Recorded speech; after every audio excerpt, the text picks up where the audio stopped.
Alrighty, it is 11 o'clock, so we're going to go ahead and get started on time today. Thank you guys all for joining. I'm glad to have you here. This is a Clean Biz webinar from Keep Louisiana Beautiful. I'm glad y'all are able to join us today on this kind of nasty weather day. That's the beauty of having an online event. My name is Jessie Chapuis. I'm the Programs and Events Manager for Keep Louisiana Beautiful. One of our programs that I manage is the Clean Biz Partnership. So the webinar we're having today is a Clean Biz webinar. And if you're not involved with Clean Biz already, it's a program that engages businesses around Louisiana to be a part of the litter solution in their communities. We have a set of best practices that are available to you to kind of take on as a pledge. And the program is simple and free to join. I'll make a link available to everybody after the webinar to make sure you have all the information about Clean Biz and how to sign up. Along with that link, I will also be sending out a PDF of the slide deck today. This webinar is also being recorded and we will upload it to the Clean Biz webpage on KLB's website. So it will be available to refer back to. And one other housekeeping thing, we do have a Q&A feature. So if you have questions during the webinar, feel free to drop them in there. This is going to be quick. So if we have time at the end, I will facilitate some questions with our speakers. But if we run out of time, they have graciously offered to provide their email addresses. Those will be on the last slide. So you can always get in touch with them directly. All right, so I'm going to introduce our speakers now. Today we have Adam J. Straight, Chief Operating Officer, and Linda Baynham, Director of Sustainability and Corporate Social Responsibility at the New Orleans Ernest N. Morial Convention Center. Adam oversees the center's daily operations and its $557 million capital improvement plan, while Linda leads company-wide sustainability and CSR initiatives. Together, they guided the convention center to achieve LEED Gold certification in 2022, which you'll hear more about. And I will go ahead and hand it over to Adam now. Thank you so much, Jessie. Can everyone hear me? Thumbs up. Good. All right. First and foremost, thanks for having us today. It's an honor and privilege to be able to discuss what we're doing over here and tell everyone our story. So that's what we'll do for the next 20 to 30 minutes. So facility-wise, what are we? We're a massive structure by the river that that most people in town know. We sit in a campus footprint of about 100 acres total. We're 3 million square feet in total of facility. 1.1 million of that is event space, exhibit hall space, contiguous exhibit hall space. And that's important because we're the largest contiguous exhibit hall in the country. So what does that mean? We have a 60,000 square feet ballroom. That was our latest renovation prior to what we're going through now. We have 140 media rooms. That is also right around the top in the country of facility our sizes. We have another 30,000 square foot ballroom and a 4,000 seat theater. The theater is unique. Not a lot of convention centers have that asset. We do, and we program it well. A 30 and a 60,000 square foot ballroom also keep us very competitive in our market set. So what do? We host a variety of events, small, medium, large. Just a few examples. We do local events. We do our own events. NOLA Christmas Fest, if anyone's familiar with that, around the holiday time. We transform a third of our building into a carnival for the local community and regional community. We've seen a growth in that market over the past several years. So that is something we do for the community. We also host ResCon, Resilience Conference, in April, May timeframe, and we do that in-house. The other shows, local, or Mardi Gras events, balls, and whatnot, coronations.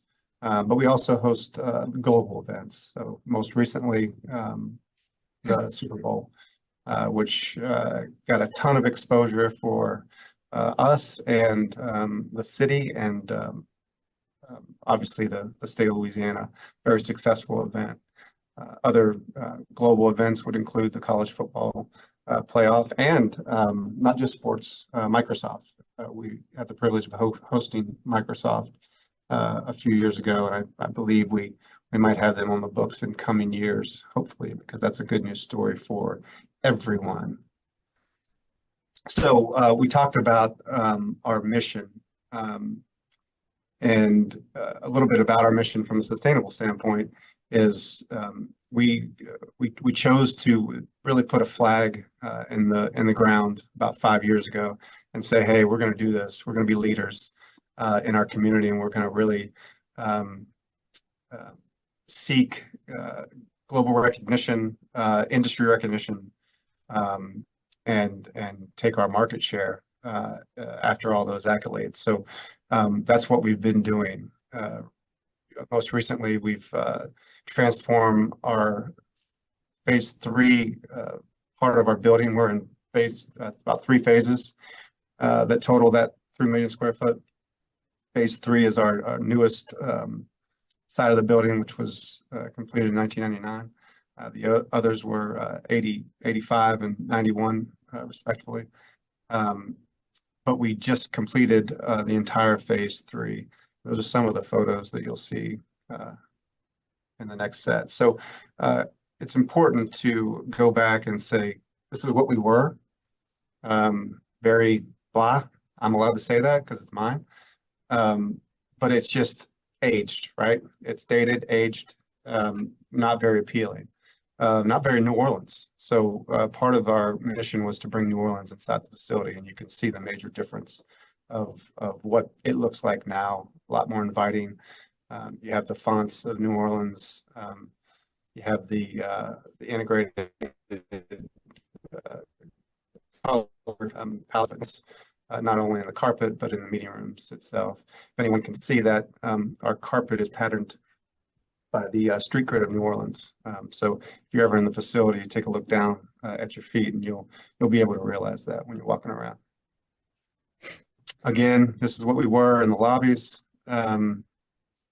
Not much more to say in the previous picture. Here's what we are now.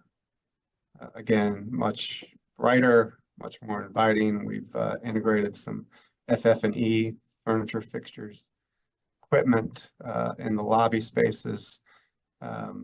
Carpet, as you can see, there's a real good story to tell. We didn't just run out of carpet here. That's not why there's 2 different carpets. The story is, and I think you'll see it in this photo, the wood slat ceiling on the photo on the right. That is the exact position of the Mississippi River once it was founded. Did a bunch of historical research and topographic surveys, and that's one of the stories that this new space tells. So we've delineated in the ceiling pattern and also in the carpet pattern, again, just to tell those stories. We have certain QR codes placed around the facility that do tell those stories. So again, we're trying to bring New Orleans inside of our facility for all of our visitors. You can see the Adam, just doing a quick time check. You have 2 minutes. All right. We'll see you later, guys. We got a short webinar, so yeah, but we have great visuals. So maybe I'll go fast. I'll go fast. We've entered. We've also included biophilia in the project, which is on the left.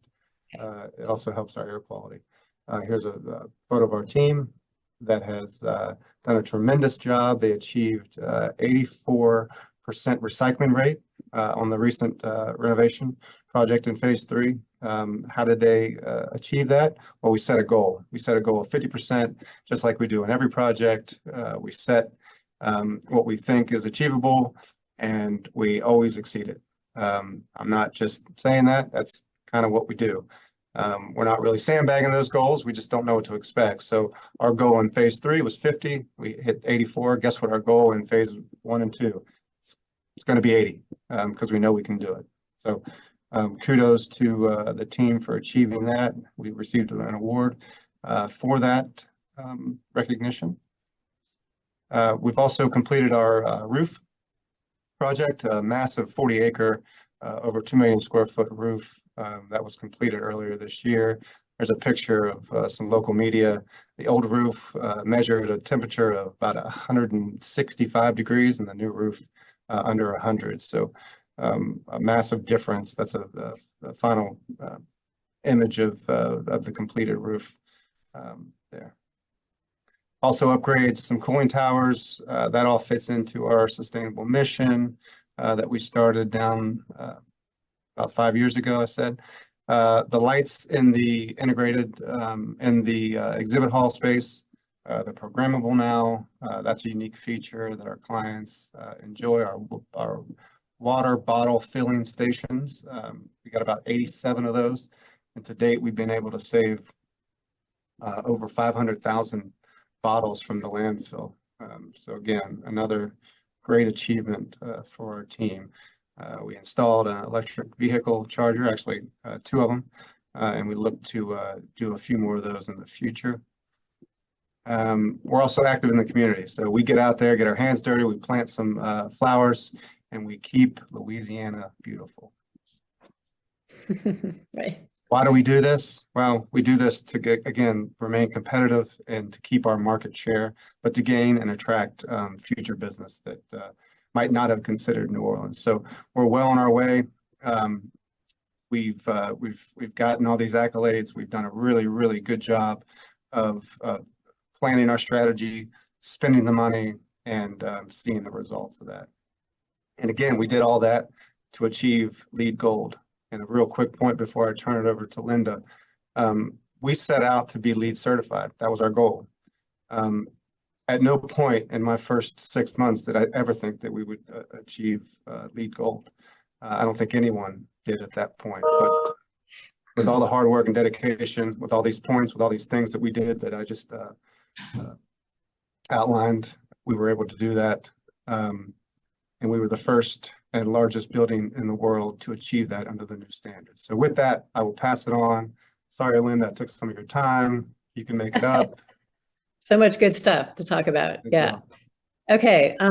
Thank you. So I'm Linda Baynham, and thank you, Adam.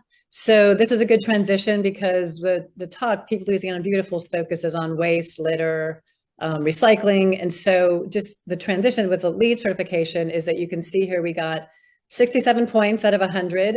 But what Adam was talking about, things like energy reductions, we reduced our energy use by 11%, water reductions by 16% in the building. The less we use of energy and water, the more points we get. So we're right now recertifying, and we hope that we stay. We know we're going to stay in the gold. So we're looking forward to seeing how we end up with our recertification. But other components of that are things like we do a transportation survey. We found that our staff mostly drive to work by themselves, but they don't drive very far. So that goes into our carbon footprint for the entire building. So it's a really interesting certification, and we're very proud of it. And then a part of it is what we do with our waste and recycling programs. So this is just a quick overview. We do a lot of recycling in the building. Last year we had, this is kind of the big things. It's not super sexy, a lot of cardboard, a lot of scrap, which actually we make money on scrap.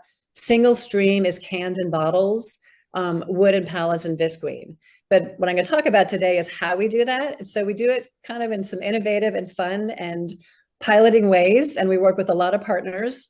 So this was actually at Waste Expo a couple of years ago. This group of people is having a lunch in an open top container for landfill. It's new, but they're actually having a recycled lunch done by Chef Brandon at the back there of our food and beverage partner, Sodexo Live, where he recycled a breakfast to feed them at lunch. They all thought it was delicious. They ate the food, but it was just making the point about food waste and recycling, not only regular recycling, but food recycling. So this is what attendees can see in the building. If they come, this is in the exhibit halls. This is where we have recycling bins throughout the building, but also we do for about 10 events a year, we do composting of servingware.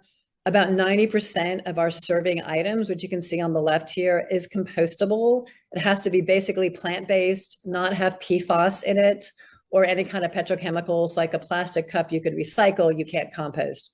So we do that quite frequently. And then this is also Donna George, who is our recycling lead in the photo here. She's really a rock star that's really made a lot of these programs happen. These are the bins that we have in the exhibit hall. The ones on the right are the ones we have in the lobby.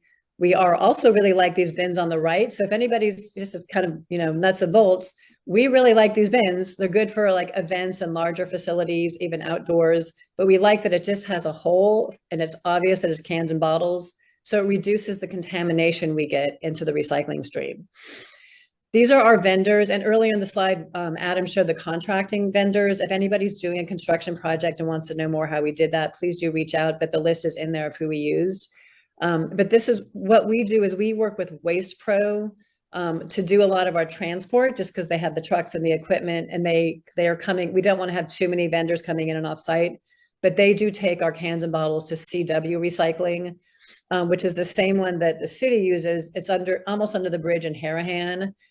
We also then send visqueen and cardboard there, and then they ship it out in bales to other facilities in the South to then be part of their recycling process.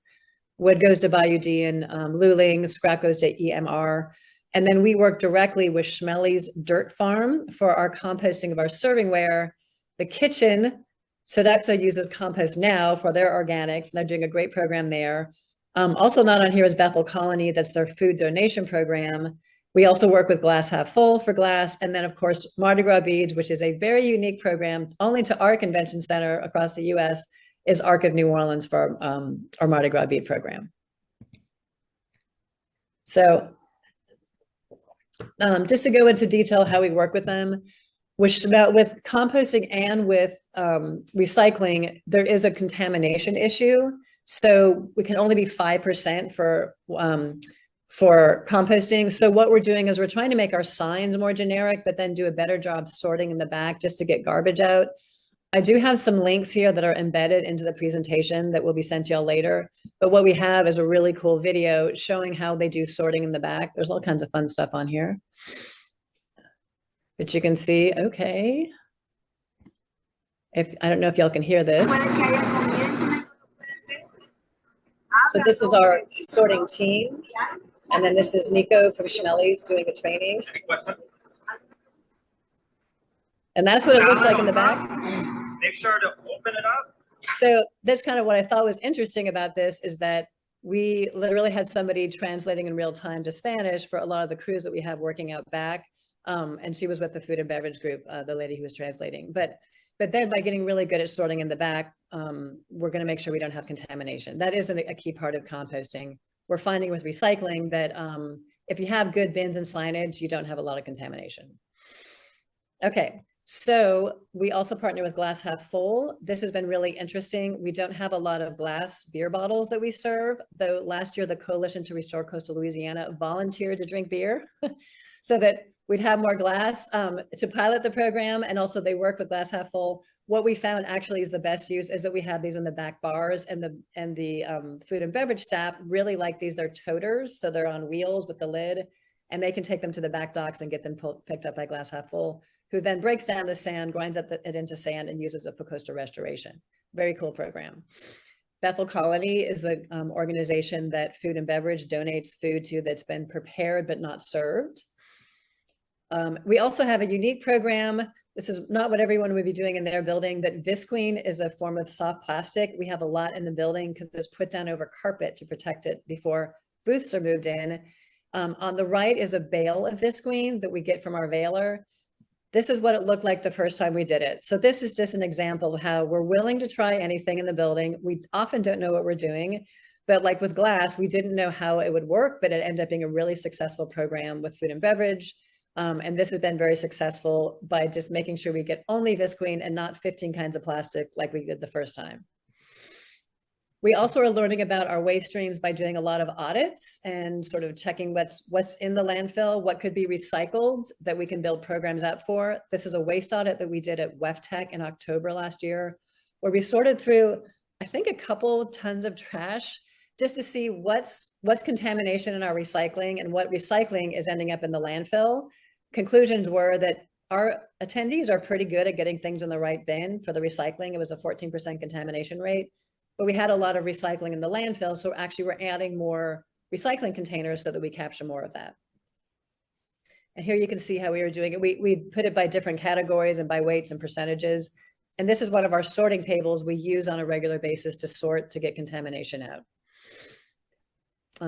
So this is what we're doing. And also, I don't want anyone to be intimidated by doing recycling, thinking you have to sort. It's actually not complicated. It's not hard to do. But if you have good bins and signage, then sorting is not necessary.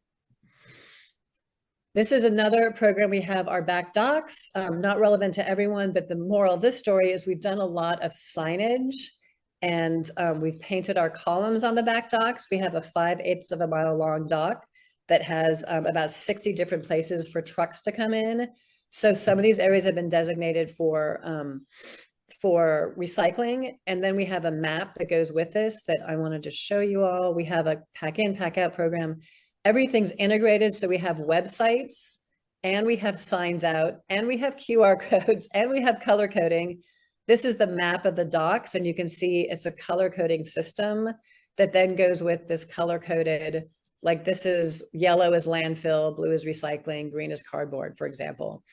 And that's all means that anybody who walks in the building, there's no reason for them not to know where to throw, is our tagline. So this is the flyer we have on that. And you can see Visqueen, for example, is blue. And so we have the blue pole. So it's easy to find on the docks. These are also balers that we use. Most people use balers for cardboard. We use them for Visqueen. And we've switched to we switched to compactors for cardboard. So that's easier than for cleaning crews. And our cleaning crews are doing an amazing job of getting things in the right containers. So we really appreciate that. But they can take a tilt cart of cardboard and put it into the compactor, and then they don't have to wait for us to do the baling. Everything also is in English and Spanish around the building. And also it has phone numbers and QR codes so that anybody can find a dock person or the information at any time. And then we can report out to events that their diversion rate, as well as how much energy they've used in the building, water they've used. This is an event report on the left. This particular event was year over year, was here in 2023, it was here this year.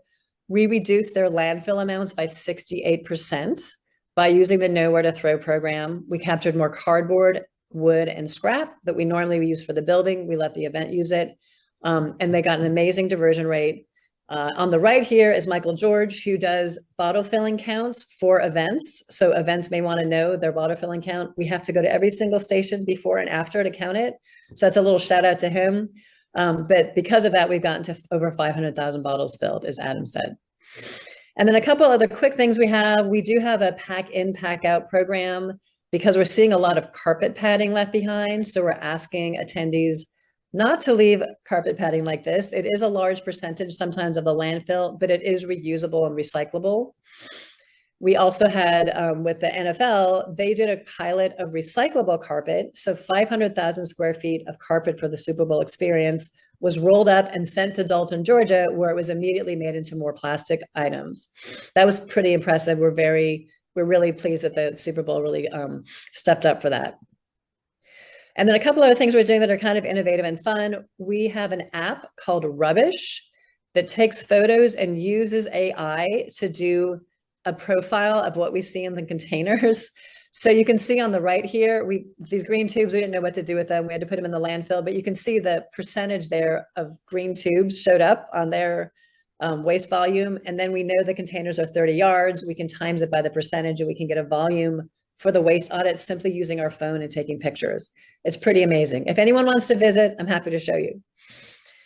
And then another thing we're doing that's kind of fun, that's back into the energy realm, is we're working with a company called Green Coast Enterprises that is doing, we're putting all of our utility bills, energy, water use into WeGoWise, that is then uploading into Energy Start Portfolio Manager. That's a free program from the EPA for benchmarking, and then into ARC for LEED certification.